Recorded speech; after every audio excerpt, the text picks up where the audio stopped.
ಹೆಚ್ಚಿನ ಸಂಖ್ಯೆಯಲ್ಲಿ ಈ ಬಾರಿ ಸೇರಿದ್ದಾರೆ. ಆಮೇಲೆ ಇನ್ನೊಂದು ವಿಚಾರ ಅಂತಂದ್ರೆ ಈ ಬಹಳ ರಜಗಳು ಒಂದು ಲಾಂಗ್ ವೀಕೆಂಡ್ ಕೂಡ ಇದ್ದಂತ ಕಾರಣಕ್ಕಾಗಿ ಇವತ್ತು ನಾಳೆ ಮುಗಿದ್ರೆ ನಾಡ್ದು ಮತ್ತೆ ರಜಾ, ಆ ಕಾರಣಕ್ಕಾಗಿ ಮೊನ್ನೆಯಿಂದನೂ ಕೂಡ ಸ್ವಲ್ಪ ಪ್ಲಾನ್ ಮಾಡ್ಕೊಂಡು ಓಡಾಡೋರೇ ಜಾಸ್ತಿ. ಹಂಗಾಗಿ ಮೈಸೂರು ಕಡೆ ಹೋಗುವಂತವ್ರು ಕೂಡ ತೀರಾ ಜಾಸ್ತಿನೇ ಬಹಳ ಪ್ಲಾನ್ ಮಾಡ್ಕೊಂಡು ಆ ಕಡೆಗೆ ಹೋಗಿ ತಿಂಗಳಾನ್ಗಟ್ಲೆ ಮುಂಚೆನೆ ಅಲ್ಲೆಲ್ಲ ವ್ಯವಸ್ಥೆ ಮಾಡ್ಕೊಂಡು ಈಗ ಹೋಗಿರುವಂತ ಜನ ಜಾಸ್ತಿನೇ.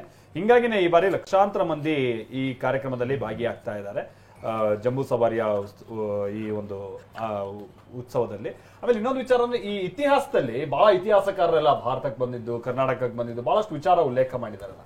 ಈ ಜಂಬೂ ಸವಾರಿ ವಿಚಾರ ಹಿಂದೆ ಎಲ್ಲ ಉಲ್ಲೇಖ ಆಗಿರುವಂತದ್ದು ಹೇಗಿದೆ, ಆಗ ಸೇರ್ತಾ ಇದ್ದಂತ ಜನಸಂದಣಿ, ಮಹಾರಾಜರು ಇದಕ್ಕೆ ಕೊಡ್ತಾ ಇದ್ದಂತ ಗಮನ, ವಿದೇಶಗಳಲ್ಲೂ ಕೂಡ ಆಗಿನ ಕಾಲದಲ್ಲೇ ಹೇಗೆ ಇದೊಂದು ಉಲ್ಲೇಖ ಆಗಿತ್ತು ಏನಾರು ಇದೆಯಾ? ಮೈಸೂರು ದಸರಾದ ಬಗ್ಗೆ 1800 ಚಿಲ್ಲರೆ ಇಸ್ವಿಯಿಂದನೇ ನಾವು ಶುರು ಮಾಡಬಹುದು. ಈ ಕಮಿಷನರ್ ಆಡಳಿತ ಕಾಲದಿಂದಲೂ ಕೂಡ ಅವರು ವಿಶೇಷವಾಗಿ ಬ್ರಿಟಿಷ್ ದರ್ಬಾರ್ ಅಂತಲೇ ಮಾಡಿಸ್ಕೊಳ್ತಾ ಇದ್ರು ಅರಮನೆ ಒಳಗಡೆ. ಆ ಕಾಲದಿಂದನೂ ಅರಮನೆ ಮ್ಯಾನ್ಯುವಲ್ಸಲ್ಲಿ ಹೇಗೆ ದಸರಾ ನಡೀತಿತ್ತು ಅನ್ನೋದ್ರ ಬಗ್ಗೆ ಪ್ರತಿಯೊಂದು ಉಲ್ಲೇಖ ಇದೆ. ಇದರದ್ದು ಪ್ರತಿರೂಪನೂ ಕೂಡ ಯುರೋಪ್ನಲ್ಲಿ ಪ್ರಚಲಿತದಲ್ಲಿತ್ತು. ಯುರೋಪ್ನಲ್ಲೂ ಕೂಡ ದಸರಾ ಬಗ್ಗೆ ಸಾಕಷ್ಟು ಚರ್ಚೆಗಳಾಗ್ತಿದ್ವು, ಅಲ್ಲಿಂದ ಜನಗಳು ಬರ್ತಿದ್ರು ಆ ಕಾಲದಲ್ಲೇ. 1840, 50, 60ರ ಕಾಲಘಟ್ಟದಲ್ಲೇ ಬಂದು ದಸರಾ ನೋಡ್ತಿದ್ದಂಥ ದಾಖಲೆಗಳು ಕೂಡ ನಮಗೆ ಅರಮನೆ ಪತ್ರಾಗಾರ ಇಲಾಖೆ ದಾಖಲೆಗಳಲ್ಲಿ ಲಭ್ಯ ಇದೆ. ಸೊ ಅದು ಸ್ಪೆಸಿಫಿಕ್ ಆಗಿ ವಿಜಯನಗರಕ್ಕೆ ಸಂಬಂಧಪಟ್ಟಾಗೆ ಹೇಗೆ ನ್ಯೂನೀಸು ಅಥವಾ ಮತ್ತೊಬ್ಬರು ಬರೀತಾರೆ ಆ ಥರ ಒಂದು ಸುದೀರ್ಘವಾದ ದಾಖಲೆ ಇಲ್ಲ. ಆದರೆ ಮೈಸೂರು ಗೆಜೆಟಿಯರ್ನಲ್ಲಿ ಮೊದಲು ಬಾರು ಮೈಸೂರು ಗೆಜೆಟಿಯರ್ ಮಾಡುವಂಥದ್ದು ಬಿ ಲಿವಿಸ್ ರೈಸ್ ಅನ್ನುವಂಥವ್ರು. ಅವ್ರ ನಂತರ ಹಯವದನ್ ರಾವ್ ಅಂತ ಹಯವದನ್ ರಾವ್ ಇಬ್ಬರು ಕೂಡ ಅತ್ಯಂತ ವಿವರವಾಗಿ ಮೈಸೂರು ದಸರಾದ ಬಗ್ಗೆ ಉಲ್ಲೇಖ ಮಾಡ್ತಾರೆ, ದಾಖಲೀಕರಣ ಮಾಡ್ತಾರೆ. ಬಿ ಲಿವಿಸ್ ರೈಸ್ ಮಾಡೋದು ಸಾಧಾರಣ 1902-3ರಲ್ಲಿ. ಇವರು 35-36ರಲ್ಲಿ 2 ಸಂಪುಟಗಳು ಪಬ್ಲಿಷ್ ಆಗುತ್ತೆ ಮೈಸೂರು ಗೆಜೆಟಿಯರ್. ಸೊ ಅಲ್ಲೂ ಕೂಡ ರೈಸರು ಹೇಳಿದ್ದಕ್ಕಿಂತ ವಿವರವಾಗಿ, ಯಾಕಂದರೆ 30ರ ದಶಕಕ್ಕಾಗಲೇ ಮೈಸೂರು ಒಂದು ಸಮೃದ್ಧಿಯುತವಾದಂಥ ನಾಡಾಗಿತ್ತು. ಆ ಎಲ್ಲ ವಿವರಗಳನ್ನು ಕೂಡ ಹಯವದನ್ ರಾವ್ ರೆಕಾರ್ಡ್ ಮಾಡ್ತಾರೆ. ಇವತ್ತಿಗೂ ನಾವು ಲಭ್ಯ ಇದೆ ನಮಗೆ, ಇವತ್ತು ಆನ್ಲೈನಲ್ಲೂ ಕೂಡ ನಮಗೆ 2 ವಾಲ್ಯೂಮ್ಗಳು ಲಭ್ಯ ಇದೆ ನಮಗೆ. ಸೊ ನಾವು ನೋಡ್ಬೋದು ಮೈಸೂರು ದಸರಾ ಹೇಗೆ ನಡೀತಾ ಇತ್ತು, ಯಾರ್ಯಾರೆಲ್ಲ ಭಾಗಿಯಾಗ್ತಾ ಇದ್ರು. ಇವನ್ ಎಷ್ಟರ ಮಟ್ಟಿಗೆ ಡೀಟೇಲ್ ಆಗಿದೆ ಅಂದರೆ ಆ ನಗರದ ಗಣ್ಯರು ಯಾರ್ಯಾರು ಜನಪ್ರತಿನಿಧಿಗಳಾಗಿ ಬರ್ತಾ ಇದ್ರು. ತಾತಯ್ಯ ಅಂತ ಒಂದು ಅಲ್ಲಿ ವೃತ್ತ ಇದೆ ಮೈಸೂರಿನಲ್ಲಿ, ತಾತಯ್ಯನವರು ಅಂತ. ಅವರು ಮೇಯರ್ ಥರ ಆ ಕಾಲದಲ್ಲಿ ಹೆಡ್ ಆಗಿದ್ದಂಥವ್ರು, ಮೈಸೂರು ಜನಪ್ರತಿನಿಧಿಗಳ ಹೆಡ್ ಆಗಿದ್ದಂಥವ್ರು, ಅಪೋಸಿಷನ್ ಲೀಡರ್ ಥರ ಆ ಕಾಲದಲ್ಲಿ. ಸೊ ಅಂದರೆ ಮೈಸೂರಿನ ಗಣ್ಯರನ್ನು ಕೂಡ ಇದ್ರ ಜೊತೆ ಸೇರಿಸ್ತಾ ಇದ್ರು. ಅವರಿಗೆ ವಸ್ತ್ರ ಸಂಹಿತೆ ಇರ್ತಾ ಇತ್ತು, ಅದೇ ಥರ ವಸ್ತ್ರಗಳನ್ನು ಹಾಕಿಕೊಂಡು ಈಗಲೂ ಕೂಡ ಮೈಸೂರು ಮೇಯರು ಮತ್ತು ನಗರ ಪಾಲಿಕೆಯ ಹಲವಾರು ಅಧಿಕಾರಿಗಳು ಉದ್ದ ಶೇರ್ವಾನಿ ಮತ್ತು ಪಂಚೆ, ಮೈಸೂರು ಪೇಟ ಹಾಕ್ಕೊಂಡು ಆನೆಯ ಮುಂಭಾಗದಲ್ಲಿ ನಡ್ಕೊಂಡು ಹೋಗುವಂಥದ್ದನ್ನು ನಾನು ಹತ್ತಿರದಿಂದನೂ ಕೂಡ ನೋಡಿದ್ದೇನೆ. ಈಗಲೂ ಕೂಡ ಅಂದರೆ ಆಗಿನ ಕಾಲದ ಒಂದು ನಂಬಿಕೆ ಏನಿತ್ತು ಅಥವಾ ಸಂಪ್ರದಾಯ ಏನಿತ್ತು ಅದರದ್ದು ಅಣಕ ಅಂತ ಹೇಳ್ಬೋದು, ಅಥವಾ ಅದರ ಮುಂದುವರಿಕೆ ಅಂತಲೂ ಹೇಳ್ಬೋದು. ಸೊ ಈಗಲೂ ಕೂಡ ಅದು ನಡ್ಕೊಂಡು ಬರ್ತಾ ಇದೆ. ಮೇಯರು ಸುಮಾರು ಸರಿ ನೋಡಿದ್ದೀನಿ ನಾನು, ಮೇಯರ್ ಅವರು ಮತ್ತು ಅವರ ಜೊತೆ ಇರುವಂಥವ್ರು ಎಲ್ಲರೂ ಕೂಡ ಅದೇ ಥರದ ವಸ್ತ್ರ ಸಮಿತಿಯನ್ನು ಮಾಡಿಕೊಂಡು ನಡ್ಕೊಂಡು ಬರುವಂಥದ್ದು. ಅಂದರೆ ಈಗಲೂ ಕೂಡ ಆ ಕಾಲದಲ್ಲಿ ಏನು ನಡೀತಾ ಇತ್ತು ಅದನ್ನ ಯಾವುದೂ ನಾವು ಬಿಟ್ಟಿಲ್ಲ, ಮಾಡ್ಕೊಂಡು ಹೋಗ್ತಾ ಇದ್ದೀವಿ ಅನ್ನುವಂಥದ್ದನ್ನು ಇದು ಸ್ಪಷ್ಟವಾಗಿ ಹೇಳ್ತದೆ. ಈಗಲೂ ಕೂಡ ಅಂದರೆ ಈ ಸರ್ಕಾರ ಯಾವುದೇ ಇರಲಿ, ನಾಡ ಹಬ್ಬದ ನಿಯಮಾವಳಿಗಳನ್ನು ಯಾರು ಹಿಂದೆ ಮುಂದೆ ಮಾಡೋಕ್ಕಾಗೋದಿಲ್ಲ. ಪ್ರಜಾಪ್ರತಿನಿಧಿ ಸಭೆ ಮತ್ತೆ ನ್ಯಾಯ ವಿಧಾನಕ ಸಭೆ ಅಂತಾನು ಇರ್ತಿತ್ತು. ಅಲ್ಲಿ ಸದಸ್ಯರು ಎಲ್ಲಾರು ಇದರಲ್ಲಿ ಭಾಗವಹಿಸ್ತಿದ್ರು ಅಂತಾನು ಇವ್ರು ಹೇಳಿದ್ದ ಗೆಜೆಟ್ ಅಲ್ಲಿ ಉಲ್ಲೇಖ ಇದೆ. ಅಂದ್ರೆ ಅವ್ರು ಎಲ್ಲಾರ್ದು ನಾವಾಗ್ಲೇ ಹೇಳ್ದಂಗೆ ಜಾತಿ ಧರ್ಮ ಎಲ್ಲ ರೆಪ್ರೆಸೆಂಟೇಟಿವ್ ಎಲ್ಲರೂ ಸೇರ್ಕೊಂಡು ಆಚರಿಸ್ತಾ ಇದ್ದಿದ್ದು. ಆದ್ರಿಂದ ಟ್ರಾನ್ಸಿಷನ್ ಆಗಿದ್ರಿಂದನೂ ಏನು ಆತರ ಏನು ಕಷ್ಟ ಅಂತ ಅನ್ನಿಸ್ಲಿಲ್ಲ. ಓಕೆ, ಮುಂದುವರೆದು ಹೇಳೋದಾದರೆ ಕುಲಕರ್ಣಿ ಅವರು ಹೇಳಿದ್ದಕ್ಕೆ ರೆಕಾರ್ಡ್ಸ್ ಬಗ್ಗೆ ಹೇಳೋದಾದರೆ 1936ರಲ್ಲಿ ಹಯವದನ್ ರಾವ್ ಅವರು ಒಂದು ಪುಸ್ತಕ ಬರೀತಾರೆ, the origin development of Mysuru Dasara ಅಂತ. ಮೈಸೂರು ದಸರಾ ಬಗ್ಗೆನೇ 80 ಪುಟಕ್ಕೂ ಹೆಚ್ಚು ಗಾತ್ರದ ಒಂದು ದಸರಾ ಪುಸ್ತಕ ಬರೀತಾರೆ. ದಸರಾ ಬಗ್ಗೆನೇ ಮೈಸೂರಲ್ಲಿ ಹೇಗೆ ಶುರುವಾಯಿತು, ಯಾವಾಗ ಶುರುವಾಯಿತು, ಯಾರ್ಯಾರೆಲ್ಲ ಆಚರಣೆ ಮಾಡಿದ್ದಾರೆ, ಹೇಗೆ ಆಚರಣೆ ಮಾಡಿದ್ದಾರೆ ಅನ್ನೋ ಒಂದು ಆಚರಣೆಯ ದಾಖಲೆಯನ್ನು ಆ ಪುಸ್ತಕದಲ್ಲಿ ನೋಡ್ಬೋದು. ಇದಕ್ಕೆ 1936 ಇದು ಇಂಟರ್ನೆಟ್ಟಲ್ಲಿ ಸಿಕ್ಕುತ್ತೆ, ನೀವು ಬೇಕಾದ್ರೆ ಹುಡುಕ್ಬೋದು. ಹಯವದನ್ ರಾವ್ ಮೈಸೂರು ದಸರಾ ಅಂತ ನೀವು ಟೈಪ್ ಮಾಡಿದ್ರೆ ಇಂಟರ್ನೆಟ್ಟಲ್ಲಿ ಅದರದ್ದು ಸಾಫ್ಟ್ ಕಾಪಿ ಸಿಗುತ್ತೆ, ಹುಡುಕ್ಬೋದು. ಆಮೇಲೆ ಇನ್ನೊಂದು ಅದಕ್ಕಿಂತ ಅದ್ಭುತವಾದಂತಹದ್ದೇನು ಅಂತ ಹೇಳಿದ್ರೆ, ಮೈಸೂರು ಪ್ಯಾಲೇಸ್, ಮೈಸೂರು ಆರ್ಕೈವ್ಸಲ್ಲಿ ಮೈಸೂರು ಪ್ರಾಂತೀಯ ಕಚೇರಿ ಇದೆ, ಇದು ಪತ್ರಾಗಾರ ಪ್ರಾಂತೀಯ ಕಚೇರಿ ಇದೆ. ಅಲ್ಲಿ ಪೇಪರ್ ಕಟಿಂಗ್ಸ್ ಇಟ್ಟಿದ್ದಾರೆ. ಮಹಾರಾಜರ ಅರಮನೆಗೆ ಬರ್ತಾ ಇದ್ದಂತಹ ಪೇಪರ್ಸ್ನ, ಅರಮನೆಯ ಸುದ್ದಿಗಳನ್ನು ಆಯಾ ದಿನವಚ್ಚರಿ ಕಟ್ ಮಾಡಿ ಅದನ್ನು ಪೇಸ್ಟ್ ಮಾಡಿ ವಾಲ್ಯೂಮ್ಸ್ ಮಾಡಿ ಇಟ್ಟಿದ್ದಾರೆ, ಸ್ಕ್ರ್ಯಾಪ್ ಬುಕ್ ಮಾಡಿ ಇಟ್ಟಿದ್ದಾರೆ, ಫೈಲ್ ಮಾಡಿ ಇಟ್ಟಿದ್ದಾರೆ. ಅಲ್ಲ, ಫೈಲ್ ಬೇರೆ, ಪೇಪರ್ ಕಟಿಂಗ್ಸೇ ಬೇರೆ, ಪೇಪರ್ ಕಟಿಂಗ್ಸೇ ಬೇರೆ ವಾಲ್ಯೂಮಲ್ಲಿದೆ. ಆ ಪೇಪರ್ ಕಟಿಂಗ್ಸಲ್ಲಿ ವಿದೇಶೀಯ ಪತ್ರಿಕೆಗಳಲ್ಲಿ ಬಂದಂತಹ ದಸರಾ ಉಲ್ಲೇಖಗಳ ವರದಿಯನ್ನು ಕೂಡ ನೀವು ನೋಡ್ಬೋದು, ಆ ಕಾಲದ್ದು. ಆಮೇಲೆ ದಿ ಹಿಂದೂ, ದಿ ಟ್ರಿಬ್ಯೂನ್, ಈ ಥರ ಪತ್ರಿಕೆಗಳು ಏನಿರ್ತಾ ಇದ್ವು ಆ ಕಾಲದಲ್ಲಿ, ಪತ್ರಿಕೆಗಳು ನಡೀತಿದ್ವು, ಅವು ದಸರಾ ಆಚರಣೆಯ ಬಗ್ಗೆ ಕುರಿತಾದಂತಹ ಅಭೂತಪೂರ್ವವಾದಂತಹ ಅತ್ಯುತ್ತಮ ಲೇಖನಗಳನ್ನು, ಅಂದರೆ ಎಕನಾಮಿಕ್ ಇಂಪ್ಯಾಕ್ಟ್ ಬಗ್ಗೆ, ಆಮೇಲೆ ಅಗ್ರಿಕಲ್ಚರಲ್ ಇಂಪ್ಯಾಕ್ಟ್ಸ್ ಬಗ್ಗೆ, ಆಮೇಲೆ ಫೈನಾನ್ಷಿಯಲ್ ಇಂಪ್ಯಾಕ್ಟ್ಸ್ ಬಗ್ಗೆ, ಇಂಡಸ್ಟ್ರಿಯಲ್ ಡೆವಲಪ್ಮೆಂಟ್ ಆ್ಯಂಡ್ ಗ್ರೋತ್ ಬಗ್ಗೆ, ಕಲ್ಚರಲ್ ಎಕ್ಸ್ಪ್ಯಾನ್ಷನ್ಸ್ ಬಗ್ಗೆ, ಆಮೇಲೆ ಅಷ್ಟರ ಜೊತೆಗೆ ಇನ್ನೆರಡು ಪುಸ್ತಕ ಇದೆ, ಅದು ಹೇಳಿಬಿಟ್ಟು ನಾನು ವಿರಮಿಸ್ತೀನಿ. ಒಂದೇನು ಅಂತ ಹೇಳಿದ್ರೆ, ಈ ಪ್ಯಾಲೇಸ್ ಅಡ್ಮಿನಿಸ್ಟ್ರೇಟಿವ್ ಮ್ಯಾನ್ಯುಯಲ್ಸ್ ಅಂತ ಪ್ರತಿ ವರ್ಷ ತಂದಿದ್ದಾರೆ ಮೈಸೂರು ಅರಮನೆ ಮಹಾರಾಜರು ಆ ಕಾಲದಲ್ಲಿ, ಪ್ಯಾಲೇಸ್ ಮ್ಯಾನ್ಯುಯಲ್ಸ್ ಅಂತ. ಇನ್ನೊಂದು ಮೈಸೂರು ಅಡ್ಮಿನಿಸ್ಟ್ರೇಟಿವ್ ಮ್ಯಾನ್ಯುಯಲ್ ಅಂತ ಒಂದು ಪುಸ್ತಕ ತಂದಿದ್ದಾರೆ. ಅದರಲ್ಲಿ ನಿಮಗೆ ವಿಶೇಷ ಅನ್ನಿಸ್ಬೋದು, ಮೇಡಮ್ಮು ಆವಾಗಲಿಂದ 2-3 ಸರಿ ಉಲ್ಲೇಖ ಮಾಡಿದ್ರು, ಯಾವುದನ್ನ, ಪ್ರಜಾಪ್ರತಿನಿಧಿ ಸಭೆ ಅಂತ. ಅದು ದಸರಾ ಕಾಲಘಟ್ಟದಲ್ಲಿ ನೆರವೇರ್ತಾ ಇತ್ತು. It use to happen. ಅಂದರೆ ಈ ಪ್ರಜಾಪ್ರತಿನಿಧಿ ಸಭೆ ಏನಿತ್ತು, ಈ ಪ್ರಜಾಪ್ರತಿನಿಧಿ ಸಭೆ ಒಂದು ಸಭೆ ದಸರಾ ಕಾಲಘಟ್ಟದಲ್ಲಿ, ಅಂದರೆ ಈ 9 ದಿನ ನವರಾತ್ರಿ ಉತ್ಸವ ಏನು ನಡೀತಿತ್ತು, ಈ ಉತ್ಸವದ ಕಾಲದಲ್ಲಿ ಆ ಪ್ರಜಾಪ್ರತಿನಿಧಿ ಸಭೆ ಸೇರಿ ತಮಗೆ ಬೇಕಾದುದನ್ನು ಅಂದರೆ ಚರ್ಚೆ ಮಾಡಿ ಅದನ್ನು ಮಹಾರಾಜರಿಗೆ ಸಲ್ಲಿಸುವಂಥ ಒಂದು ಈ ವ್ಯವಸ್ಥೆ ಏನಿತ್ತು ಪ್ರಜಾಪ್ರತಿನಿಧಿ ಸಭೆ, ಅದು ನವರಾತ್ರಿಯ ಕಾಲದಲ್ಲಿ ನಡೀತಾ ಇತ್ತು. ಮತ್ತು ಅದು ಸಾಲಲ್ಲ, ನಮಗೆ ಒಂದೇ ಒಂದು ಸಾಲಲ್ಲ ಅಂತ ನವರಾತ್ರಿಯ ಕಾಲದಲ್ಲಿ ಜನ ಒಕ್ಕೊರಲಿನಿಂದ ಮಹಾರಾಜರಿಗೆ ಹೇಳ್ತಾರೆ. ಅವಾಗ ದಿವಾನರು ಇಲ್ಲ ಬೇಡ ಸಾಕು ಒಂದೇ ಸಭೆ ಅಂತಾರೆ. ಆಗ ಮಹಾರಾಜರು ಇಲ್ಲ ಇನ್ನೂ ಒಮ್ಮೆ ನಡೀಲಿ ಅಂಥೇಳಿ ನಾಲ್ವಡಿ ಕೃಷ್ಣರಾಜ ಒಡೆಯರು 6 ತಿಂಗಳಿಗೊಮ್ಮೆ ಆ ಸಭೆ ನೆಡುವಂಥ ವ್ಯವಸ್ಥೆ ಮಾಡ್ತಾರೆ. ಒಂದು ದಸರಾ ಉತ್ಸವದ ಕಾಲಘಟ್ಟದಲ್ಲಿ, ಇನ್ನೊಂದು ಇದರಿಂದ 6 ತಿಂಗಳಿಗೆ ಇನ್ನೊಂದು ಉತ್ಸವವನ್ನು ಮಾಡ್ತಾರೆ.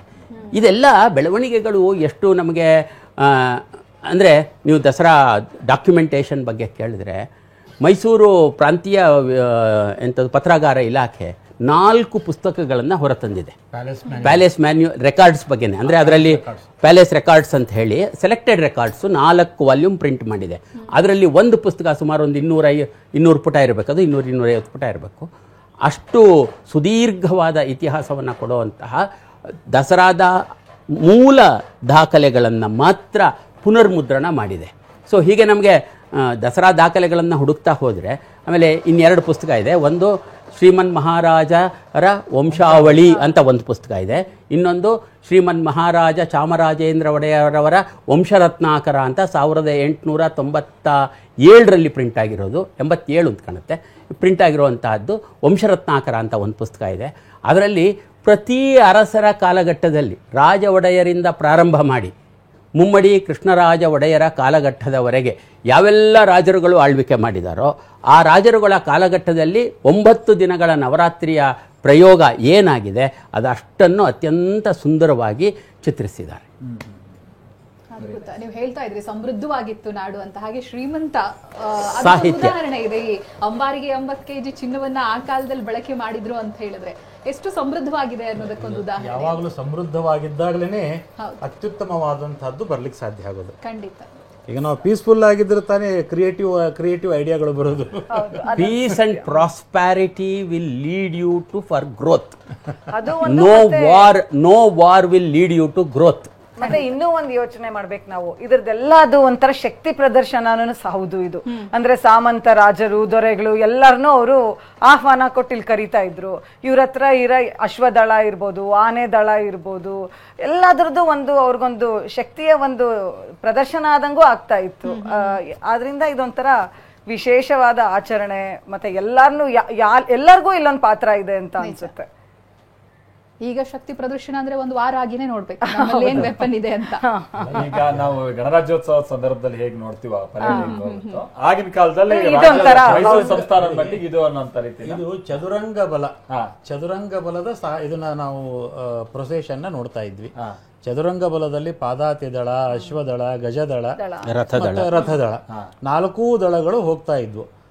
ಯಾವಾಗಲೂ ಏನಾಗುತ್ತೆ, ಒಂದು ಜನಸಾಮಾನ್ಯರಿಗೆ ನಂಬಿಕೆ ಏನು ಅಂದ್ರೆ ನಮ್ಮ ಸೈನ್ಯ ಶಕ್ತಿ ಗಟ್ಟಿಮುಟ್ಟಾಗಿದೆ ಅಂದ್ರೆ ನಾವು ನೆಮ್ಮದಿಯಾಗಿರ್ತೀವಿ. ಜನಗಳಿಗೂ ಅದು ನೋಡೋದ್ರಿಂದ ನೋಡಿ ಪರವಾಗಿಲ್ಲಪ್ಪ, ನಮ್ಮ ರಾಜನ ಹತ್ರ ಎಲ್ಲ ಇದೆ, ನಮ್ಗೇನಾದ್ರೂ ಆದ್ರೆ ನಮ್ಮನ್ನು ಕಾಪಾಡ್ಬಿಡ್ತಾನೆ ಅನ್ನುವಂತ ಒಂದು ನಂಬಿಕೆ ರಾಜನ ಮೇಲೆ ಇರುತ್ತೆ. ಈಗಲೂ ಕೂಡ ನಾವು ಹಾಗೆ ಅಲ್ಲ, ನಮ್ಮ ಸೈನ್ಯ ಚೆನ್ನಾಗಿದ್ದಕ್ಕೆ ನಾವು ಇವತ್ತು ಸುರಕ್ಷಿತವಾಗಿ ಇದ್ದೇವೆ. ಇಲ್ಲ ಅಂದ್ರೆ ಯಾವುದೋ ಕಾಲದಲ್ಲಿ ನಮ್ಮನ್ನು ಹೊಡೆದು ಹಾಕ್ಬಿಡೋರು. ಆ ಥರದ ಒಂದು ಪರಿಸ್ಥಿತಿಯಲ್ಲಿ ನಾವು ಭಾರತನೂ ಬಂದಿದೆ. ಬೇರೆ ಬೇರೆ ದೇಶಗಳು ಇವತ್ತು ನೋಡ್ತಾ ಇದ್ದೀವಿ ನಾವು ಬೇರೆ ಬೇರೆ ದೇಶದಲ್ಲಿ ಆಗ್ತಿರ್ತಕ್ಕಂಥ ಸನ್ನಿವೇಶಗಳನ್ನ. ಹಾಗಾಗಿ ಮೈಸೂರು ಯಾವತ್ತಿಗೂ ಹೆಚ್ಚಿನ ಯುದ್ಧಗಳನ್ನ ಮಾಡಲಿಲ್ಲ. ಚಿಕ್ಕದೇವರಾಜ ಒಡೆಯರ ಕಾಲದವರೆಗೆ ಮೇಜರ್ ಯುದ್ಧಗಳೇನಾದವು ಅಷ್ಟೇ. ಆ ನಂತರ ಹೈದರ್ ಮತ್ತೆ ಟಿಪ್ಪು ಕಾಲದಲ್ಲಿ ಒಂದಷ್ಟು ಯುದ್ಧಗಳು, ಆ ನಂತರ ಹೆಚ್ಚಿನ ಯುದ್ಧಗಳಾಗಲಿಲ್ಲ.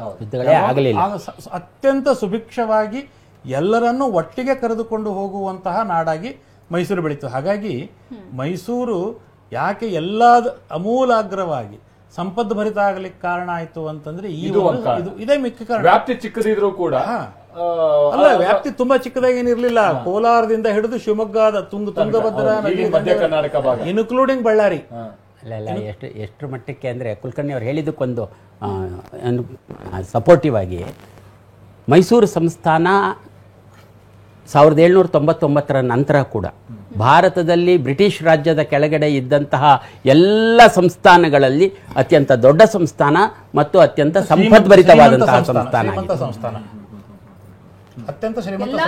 ಎಲ್ಲ ರೀತಿಯಲ್ಲೂ ಸಾಂಸ್ಕೃತಿಕವಾಗಿ, ಆರ್ಥಿಕವಾಗಿ, ಕೈಗಾರಿಕಾ 2 ಯುದ್ಧಗಳನ್ನ ಸಾಲ ಮಾಡದೆ ತನ್ನ ಸ್ವಂತ ಕಾಲ ಮೇಲೆ ನಿಂತು ಸಾಧಿಸಿದಂತಹ ಮೈಸೂರು ಸಂಸ್ಥಾನ ಯಾವುದು? ಮೊದಲನೇ ಮಹಾಯುದ್ಧ ಮತ್ತು 2ನೇ ಮಹಾಯುದ್ಧ. 2ರ ಕಾಲಘಟ್ಟದಲ್ಲೂ ಸಾಲ ಮಾಡದೆ ತನ್ನ ಆರ್ಥಿಕ ಬೆಂಬಲದೊಂದಿಗೆ ಬೆಳೆದು ಬಂದಂತಹ ಸಂಸ್ಥಾನ ಯಾವುದಾದ್ರೂ ಭಾರತದಲ್ಲಿ ಇದ್ರೆ ಅದು ಕೇವಲ ಮೈಸೂರು ಸಂಸ್ಥಾನ ಮಾತ್ರ.